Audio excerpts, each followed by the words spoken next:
Did you know, after an accident, your car isn't valued at what you bought it for?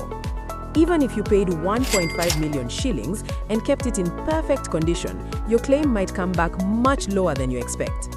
In this video, you learn why insurance payouts are often lower than expected, how your car's value is actually calculated, and what you can do to make sure you get the right payout when it matters most. Here's the thing. Insurance companies don't look at your purchase price. They use your car's current market value. The moment you drive a car out of the showroom, it starts losing value. This is called depreciation, and every year your car is worth a little less even if it's in perfect condition.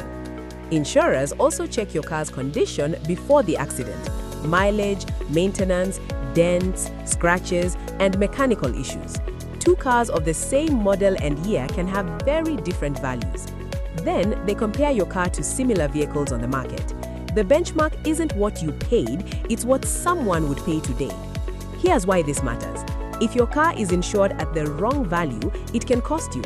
If you over-insure, you pay higher premiums for nothing. If you under-insure, your payout could be too low when you need it most. The smart move? Insure your car at its true market value. Not what you paid, not what it feels like it's worth, but what it's worth today. Working with a trusted agent like Step-by-Step Insurance helps you assess your car's real market value, avoid overpaying premiums, and get fully protected when it matters most. Insurance isn't just about having cover, it's about having the right cover. So, get your car valued correctly and get a free quote from Step-by-Step Insurance today. Fast, simple, stress-free.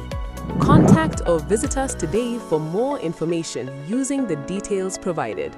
And don't forget, if you found this video helpful, like, comment, share, and subscribe so you never miss tips that keep you protected.